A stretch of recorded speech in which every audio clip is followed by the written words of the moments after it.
Telugu digital media network లో political కేటగిరీలో #1 కేవలం 72 గంటల్లో 1,50,00,000 వ్యూస్ పైగా పాపులర్ టీవీ నెట్వర్క్. నమస్తే, వెల్కమ్ టు పాపులర్ టీవీ. ప్రస్తుతం మనతో పాటు ఏపీ ఐడీసీ చైర్పర్సన్ బండి పుణ్యశీల గారు ఉన్నారు. మాట్లాడదాం.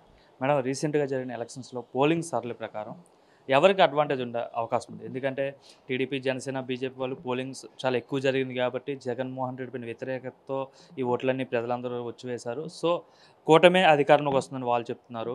వైసీపీ పార్టీ సంబంధించి మీరేమంటారు? ఈ కూటమికి పగటి కలల కంఠం బాగా అలవాటైపోయింది. కరోనా టైంలో 2 ఏళ్ళు కూడా ఎక్కడో హైదరాబాద్లో బిల్డింగుల్లో తలదాచుకుని ఆంధ్ర రాష్ట్రం వైపు తొంగి చూడటానికి కూడా భయపడినటువంటి ప్రబుద్ధుల కూటమికి అసలు ప్రజలు ఎట్లా సపోర్ట్ చేసి ఎట్లా ఇది చేస్తారని మీరు అనుకుంటున్నారు? మీరు అన్నారు కొంచెం పర్సంటేజ్ పెరిగిందని. ఎలా పెరిగిందంటే మహిళలందరూ తరలి వచ్చారు, అందుకే పర్సంటేజ్ పెరిగింది. పక్క రాష్ట్రాల్లో నుండి చాలామంది కార్డుల్లో కూడా వచ్చి వేశారు, ఓటు వినియోగించుకున్నారు. వీళ్ళంతా కూడా జగన్మోహన్ రెడ్డిని గద్దె దించడానికే ఉపయోగించుకున్నారు, అందుకే అని చెప్తున్నారు వాళ్ళు. మీరు కారుల్లోంచి వచ్చేవాళ్ళని, ఫ్లైటుల్లోంచి వచ్చేవాళ్ళని మైకులు పెట్టి అడిగితే వాళ్ళు పాష్గానే సమాధానం చెప్తారు. కానీ అందులో కూడా 50% అలా సమాధానం చెప్తారు. అందులో కూడా జగన్మోహన్ రెడ్డి గారిని అభిమానించే వాళ్ళు 50% మెంబర్స్ ఉంటారు. కానీ మీకు ఒరిజినల్ రిపోర్ట్ రావాలి అంటే రైల్వే స్టేషన్లో కానీ, మహాత్మా గాంధీ బస్ స్టేషన్లో కానీ అక్కడి నుంచి వచ్చేటటువంటి మిడిల్ క్లాస్ పీపుల్ని, అలాగే జగన్మోహన్ రెడ్డి గారి పథకాలు ఆంధ్ర రాష్ట్ర ప్రజలకి ఏ విధంగా ఉపయోగపడుతూ వాళ్ళ జీవితాలని మార్చేటటువంటి క్రమం జరిగిందో, అలాగే జగన్మోహన్ రెడ్డి గారు తీసుకొచ్చినటువంటి సచివాలయ వ్యవస్థ, వాలంటీర్ వ్యవస్థ, అవ్వాతాతలకి పెన్షన్లు పంపిణీ చేయటంలో కానీ, ప్రభుత్వ పాలనకు సంబంధించినటువంటి ఏ పథకాలైనా సరే ఇళ్ల ముందుకు తీసుకెళ్ళి ఇచ్చేటటువంటి విషయంలో కానీ చాలామంది ఎడ్యుకేటెడ్ పీపుల్ కూడా ఈ గవర్నమెంట్ మనకు ఉపయోగపడినా పడకపోయినా మన ఓటు చాలా వాల్యుబుల్, ఈ వాల్యూని మనం ఉపయోగించుకుని జగన్మోహన్ రెడ్డి గారికి సపోర్ట్ చేస్తే మనం ఖచ్చితంగా చాలామంది పేదవాళ్ళు మన ఓటు వల్ల ఆనందంగా ఉంటారు అనేటటువంటి ఆస్పెక్ట్లో వచ్చి వేశారనుకోవచ్చు కదా. మోస్ట్ ప్రాబబ్లీ మీరు చూస్తే 60% పైనే ఓవరాల్గా మహిళలే ఓటు వేశారు, జెంట్స్ కన్నా కూడా. మీరు ఆ లెక్కలో చూసుకుంటే మరి పేదింటి మహిళా ఆడపడుచులు అందరూ కూడా కథన రంగం తొక్కారు అంటంలో మాత్రం ఎటువంటి అతిశయోక్తి లేదు.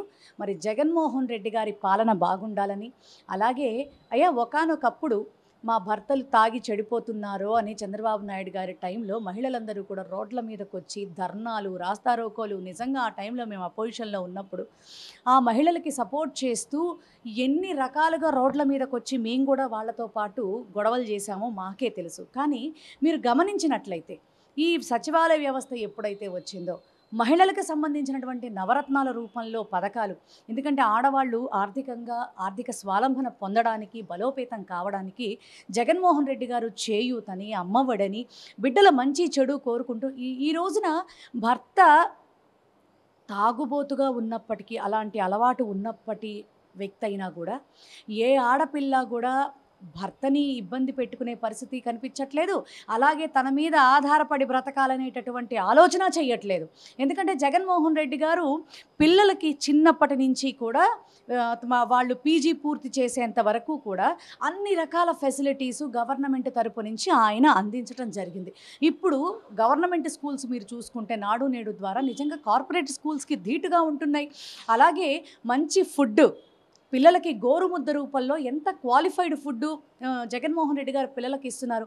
అలాగే ఎంత క్వాలిఫైడ్ బట్టలు ఇస్తున్నారు.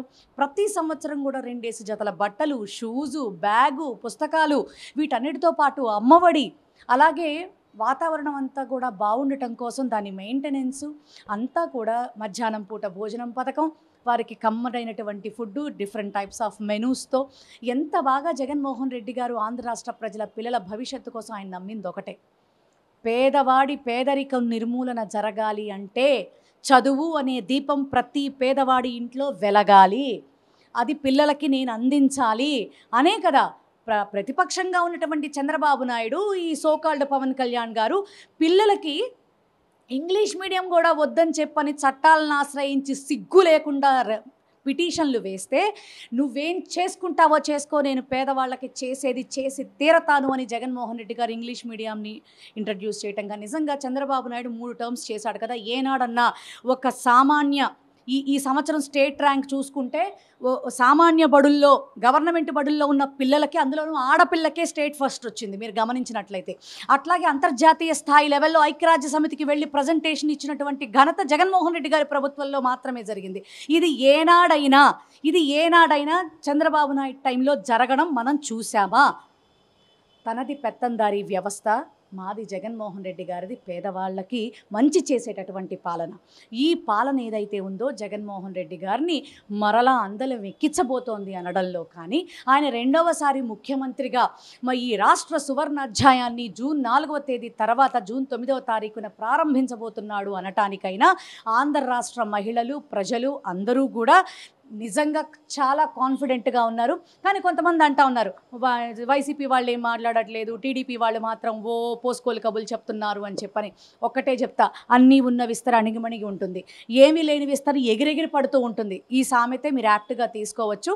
ఖచ్చితంగా మా ఆత్మవిశ్వాసం, ప్రజలు వేసిన ఓట్లు, భగవంతుడి ఆశీర్వచనం అంతా కూడా జూన్ 4వ తేదీ సాయంత్రం వైఎస్ఆర్సీపీ సంబరాల రూపంలో ఆంధ్ర రాష్ట్ర ప్రజలు చూడబోతా ఉన్నారు. ఆంధ్ర రాష్ట్ర ప్రజల దీవెన కూడా మీకు ఆ రోజు కనపడుతుంది.